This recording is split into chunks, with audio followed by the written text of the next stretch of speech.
Hati-hati Pak Bu ya.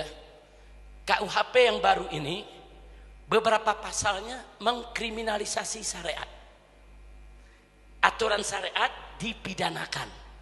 Contoh, satu, nikah sirri. Nikah sirri, nikah yang gak dicatat di KUA, saudara. Secara agama, nikah itu sah, saudara. Memenuhi syarat perkawinan, memenuhi daripada rukun pernikahan, sah.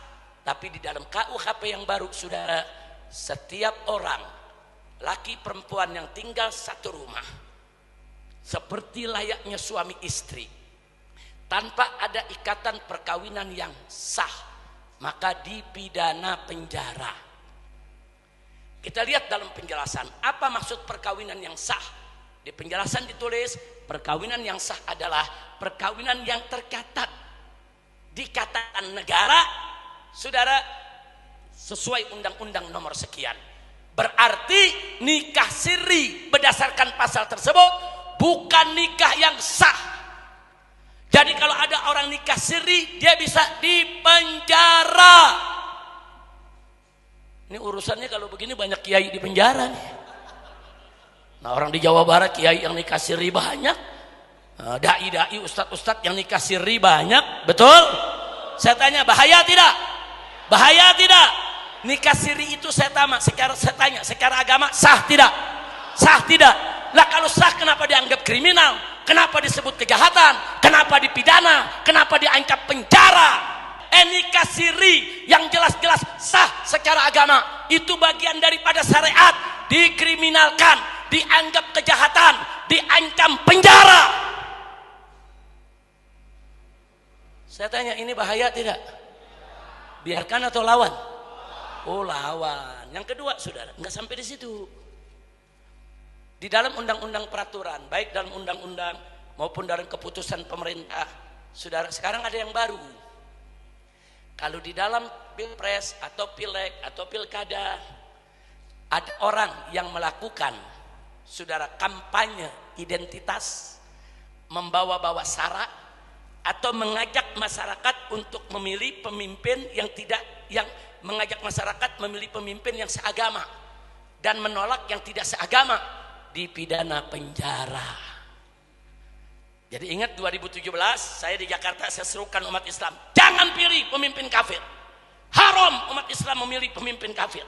Kita bawakan ayat Qur'annya, kita bawakan hadisnya, kita sampaikan di mimbar-mimbar. Nah, mereka pengalaman itu, mereka nggak mau itu terulang. Jadi mereka pengen besok kalau pilpres Indonesia calonnya yang satu Islam, yang satu kafir, nggak boleh lagi ada yang mengajak jangan pilih calon kafir. Kalau ada yang bicara begitu, tangkap. Bahaya tidak? Oh, saya nggak peduli, mau ditangkap tetap saya teriak, umat Islam haram pilih pemimpin kafir. Ini urusan agama, saudara. Ini urusan syariat. Urusan penjara nggak penjara itu nomor 2. Nah, yang begini nih pasal jahat. Itu umat Islam dilarang memilih pemimpin kafir, itu aturan Quran. Berarti syariat bukan? Syariat, kok syariat mau dipenjara? Kok syariat dianggap jahat? Kok syariat dikriminalkan? Hati-hati, saudara. Yang ketiga, cukup 3 saja, saudara. Banyak kalau saya mau sampaikan. Yang ketiga, zina dan kumpul kebo, saudara, itu dijadikan delik aduan, bukan delik umum. Artinya, kalau ada yang berzina atau ada yang kumpul kebo, itu harus ada yang melapor dari keluarganya. Siapa keluarganya? Istrinya atau suaminya, saudara, atau bapaknya atau ibunya atau anaknya. Hanya ini yang boleh melapor. Di luar ini nggak boleh melapor. Jadi kalau tetangga kita nanti ada kumpul kebo, RT nggak bisa ngelapor, RW nggak bisa ngelapor, lurah nggak bisa bertindak. Kenapa? Bukan keluarganya. Jadi kalau nanti ada orang dari Jakarta tinggal di Lembang, kumpul kebo di satu rumah, bapak ibunya nggak tahu yang ada di Jakarta, keluarganya nggak tahu yang ada di Jakarta, nggak ada yang protes, nggak ada yang ngelapor. Orang Lembang kalau coba-coba menegur mereka, mendatangi, membubarkan orang Lembang di penjara. Bahaya tidak? Kurang ajar, saudara. Nikah siri yang syariat, dia mau penjara, saudara. Giliran kumpul kebo mesina dilindungi. Ini aturan apa? Pemimpin Indonesia, Bapak Presiden, anggota DPR, ittaqullah, takutlah kalian kepada Allah. Ini Indonesia negara mayoritas muslim terbesar di dunia. Jangan lupa, Indonesia ini dimerdekakan oleh darah para syuhada, para ulama, para santri yang berjuang mati saat memerdekakan negara ini, saudara. Jangan lupa, umat Islam di Indonesia ini mayoritas. Mereka wajib menjalankan syariatnya. Jangan sekali-kali syariat mereka kau kriminalisasi, kau jadikan kejahatan, kau jadikan pidana, haram. Maka itu saudara, saya nggak bakal berhenti sampai di sini, saudara. Walaupun usia saya sudah lanjut, sudah umur 60 lebih, tapi dalam urusan amar ma'ruf nahi munkar saya nggak bakal berhenti. Sallu ala nabi.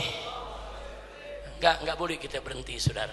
Sebab kalau ini dibiarkan, kesian anak cucu kita nanti, saudara. Bagaimana nasib anak cucu kita nanti kalau ini dibiarkan? Memang itu nanti semua akan semua umat Islam di Indonesia akan kita ajak berjuang. Saya mau keliling Sumatera besok, saya mau keliling Kalimantan, saya mau keliling Sulawesi, saya mau keliling di Papua, saudara. Semua umat Islam dimanapun berada kita mau satukan. Yuk kita bergerak kembali. Nggak boleh ada peraturan di Indonesia yang bertentangan dengan syariat Islam.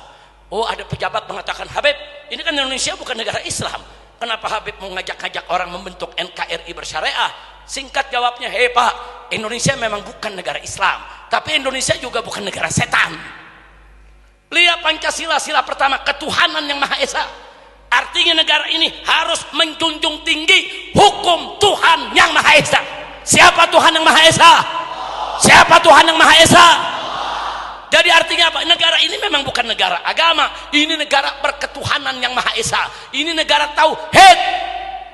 Kalau kau mau seenaknya maksiat itu merajalela, ganti saja sila pertama, jangan ketuhanan yang Maha Esa, ganti kesetanan yang luar biasa. Kurang ajar, enak-enaknya saudara, kita lagi mau tegakkan syariat, ini kan hukum Tuhan yang Maha Esa. Waktu ngomong Habib ini bukan negara Islam, ini juga bukan negara setan. Betul? Betul?